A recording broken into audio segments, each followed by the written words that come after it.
regular season. For men, we expect the likes of City Oilers and Titans to be battling it out this very weekend. Like I told you yesterday, those fixtures will be coming your way, and the updates will be coming your way.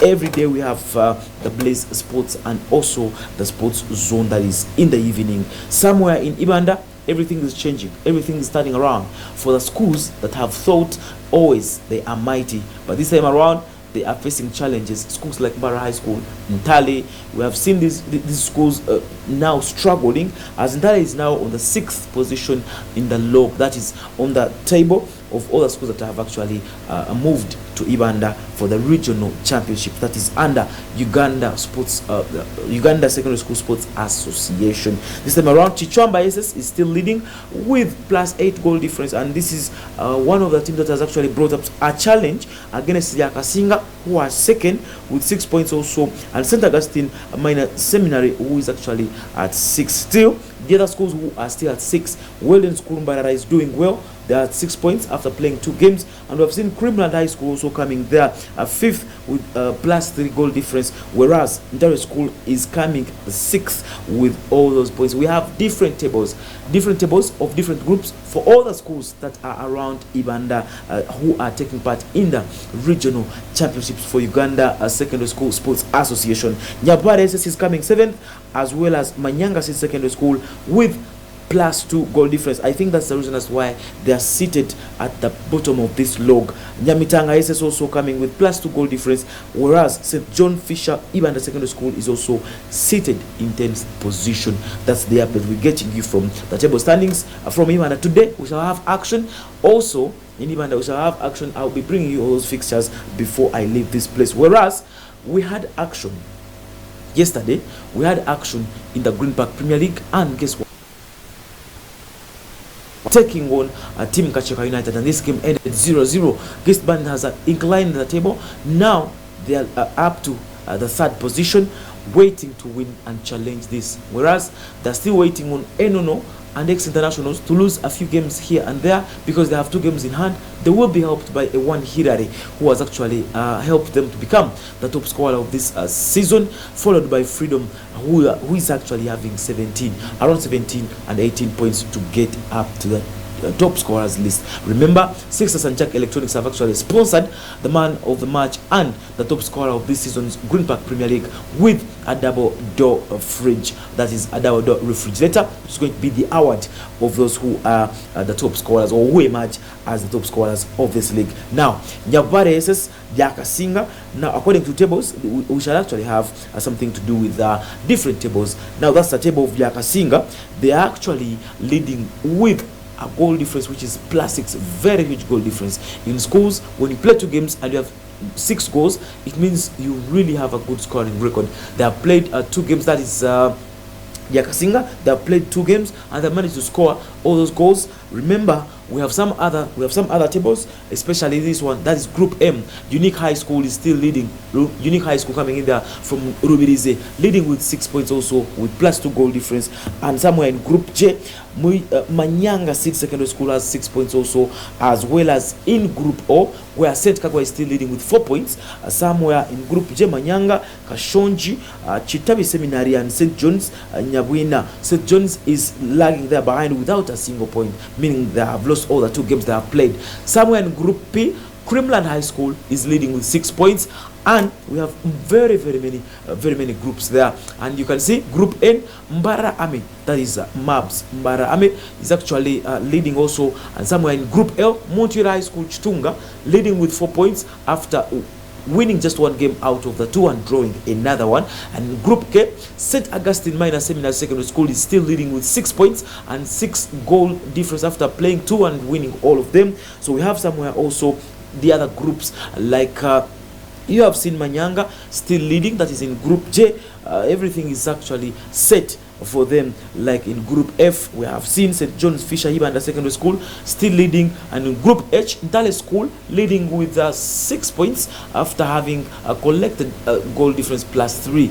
Well, NSS Mbara in Group G is leading with 6 points, and they have played 2 games, won 2, they have lost none.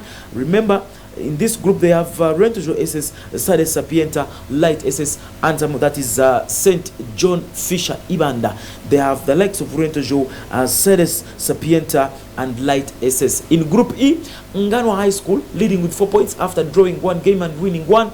Oxford SS is also having 4 points after winning 1 and drawing 1, but having scored 3 and conceded 1. In Group D, Ndeche Secondary School is still also leading with 4 points plus 4 goal difference after winning 1 game and drawing 1.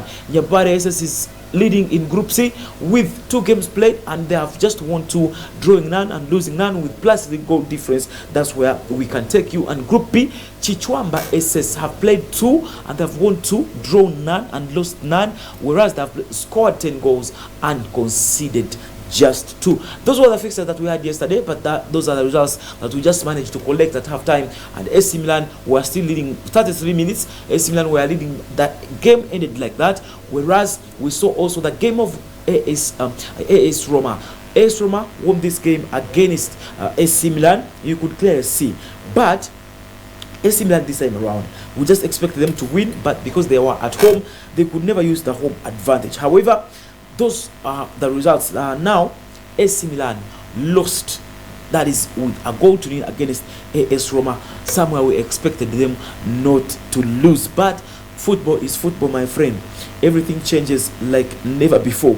That is what we expect to be having some issues. And elsewhere, Engineer Hashimoto's Magogo is actually calling upon the body of FIFA to come together to help us verify and do the technical master plan, the TMP, which is going to give them the deliberate way to prepare what to give as a player, such that the time of a player who has been developed through the systems gets a chance and gets in the hands of these top coaches through the FIFA.com coaching courses that are always given by FIFA to developing nations to train their coaches from abroad. And this has been actually developing through the systems that FIFA has set up. So the master plan has somewhere a topic that discusses the training or the coaching, or the instructing these federation coaches from abroad, so that they can increase their expertise, so that the young talents who are developed into the hands of wrong coaches who are going to complain that they have been poorly developed or half-baked, as most of the coaches here complain in Uganda. Apart from that, the federation boss was actually discussing issues to do with Nambole. Like I told you, Honorable Annette Among tasked the minister, Honorable Peter Ogwang, to give accountability of what has been produced as the work at Nambole National Stadium, whereby 97 billion was spent on the stadium renovation. And some reports, like the rumors, how she mentioned it, that rumors say it was substandard work that was produced at Mandela National Stadium in Nambole.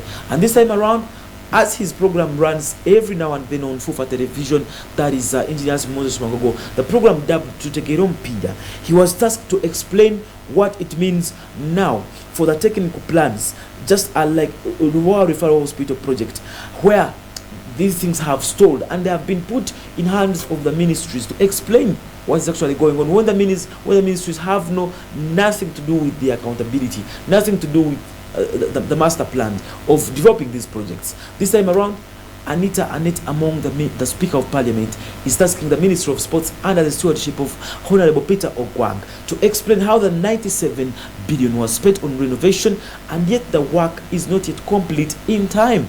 This is what we call actually time lagging. They are lagging behind the timelines. We just don't explain how Algeria will be able to accept to play at Nambole when reports are saying that it's substandard and they could not verify it by FIFA standards. So we are waiting for the FIFA technical teams to come and prove that Nambole is an international standard grade stadium. Therefore, some pictures of Nambole, we got them, like yesterday I showed you some of them, but this time around, the President Engineer Moses Magogo is telling us will be verified by FIFA very soon. Some of our technical people do not understand the importance of sports. No wonder they don't take it as priority. That's a statement that came in from Minister Peter Ogwang. He's looking at the technical people who do not take sports as a priority, so they don't value whatever is done in sports. They try to bring it down, as they are now undermining what sports actually has reached on in this very country. Now, Uganda's Joseph Opiyo has been nominated for the 2024 Sports Emmy Award. Sports Emmy Award is always an annual award that's given to those sports personalities who have performed better, especially within cricket, golf, athletics, football, and every other sporting activity. So Uganda's Joseph Opiyo has actually been nominated within the 2024 Sports Emmy Award. We shall also get those details later when we come in the evening to talk about the details of all those stories that we have discussed. Now we can talk the Europa League and the Conference League tonight, but before that I will let you know that Joseph Opiyo is actually one of those expected to collect this award. The Ugandan comedian who won the primetime golf participating comedy now will be in sports this time around, not in comedy but in sports, because he used to be a golfer, he used to be a tennis player, and this time around comedy has brought him very far to this stage. I just don't know how comedy now comes up. He is back to contention after being nominated for 2024 Sports Emmy for outstanding writing, and maybe because he is a former player, but writing brings most of his biggest chances of winning the Emmy Award. That will be on his luck side to win, and he will be representing Uganda. We actually expect Opiyo to rise Uganda's flag high when he wins the Emmy Award, especially for writing, being a panelist or being somewhere in sports journalism. You expect to specify, or you specialize in just one of the positions. You just don't come out of being a player, and you now go to writing, or you go to doing comedy from sporting events, and you expect to win. You must be spectacular. You must have somewhere where you have all your roots put or stamped to get to winning awards like this one. So we expect and we pray for Opiyo to win elsewhere, like and other Ugandans have always given us the pride. Sports Emmy Award will be coming up later this very month, and futsal is coming back. Futsal this time is coming back with exciting games for the under 18. This time around for Uganda, we have developed the Futsal Women League. It will be coming later, and we shall bring you all those details. Meanwhile, the Futsal AFCON is still going on, especially when we talk about the Futsal League in Africa. It's still going on, and we expect the likes of Morocco, Algeria, Senegal, those countries in North Africa who are performing very much better in the Futsal League.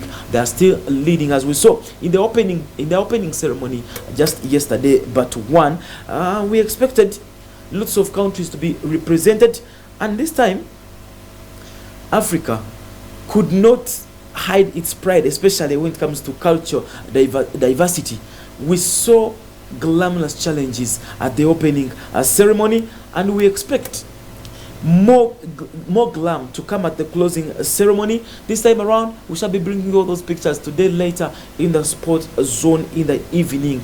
You should not actually switch off your television. And this time around, we are coming with the Futsal AFCON for the very second time that we are having this in North Africa, elsewhere in Egypt. Away from that, now let's talk about the Conference League. Tonight, they are actually slated to be in the UEFA Europa Conference League, as last night we had Europa League. Guess what happened? West Ham could not even make their hopes come up against Bayer Leverkusen, as AC Milan lost 1-0 against AS Roma. And you should really take it serious that these Italians are actually met for the second time, not within Europa League but in Europe competitions, and AS Roma has come up victorious within these times. AS Roma beat AC Milan 1-0 at home, that is at San Siro, and Liverpool was beaten by Atalanta. Guess what? 3-0. Liverpool could not even see the back of the net, and West Ham was beaten 2-0 in Germany against Bayer Leverkusen, whereas Benfica beat Olympique Marseille 2-1 in Portugal.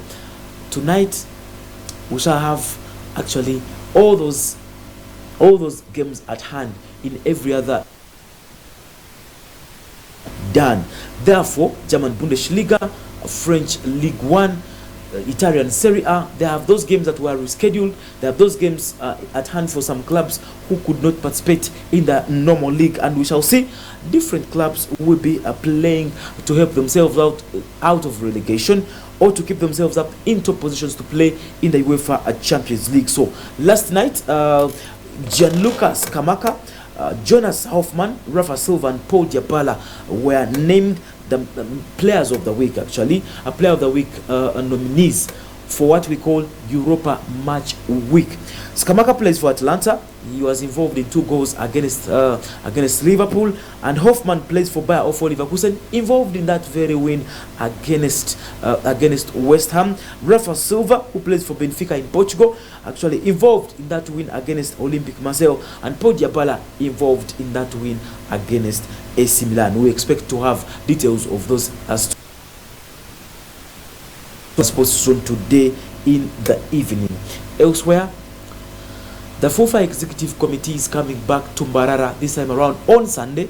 We shall have the FIFA Executive Committee meeting the members of the Western Regional League, especially Mbarara City, the DFA of Mbarara. They will be hosting this from Ajip Motel, as we expect all the 6 members of the DFA 4th Division to come on board. That is the representative from City United. We shall have a representative also coming in from Mbara Sports Academy, Mbara Junior Team, Makenke FC, as well as Gist Band, the 6 teams who are playing within the 4th Division and the 5th Division League. And we shall also have members from the regional league teams who are in Mbarara City. We expect the likes of Nyamiti Obara to have a representative. The chairman of the DFA Mbarara, that is Coach Salim Blanen, will represent the DFA. We shall also have the representatives from different clubs, especially those regional leagues, and we expect the likes of Imi to represent Nyamiti Obara, the likes of Tibatina to represent 6 o'clock. I think that when they travel to Bushenyi DFA, we shall have Michael as the host of Bushenyi DFA, as in Bushenyi Ishaka DFA, that's how they call it. Therefore, this time around, we expect hospitality from Mbarara City, a football fraternity, to welcome Engineer Hasim Moses Magogo within our time. We discuss football with him. When we give out our opinions, they can be heard. No matter what, every footballing issue will be discussed within this very executive committee tour around. Ladies and gentlemen, my brother Edgar will be coming back to give you the next segment, and that is the hotspot within a program of Good Morning, as in Morning Blaze, and he will be coming back to give you what's coming either in the hotspot or more in the world of wisdom. I have been Jasper. Have a good morning. Stay tuned to GNTV.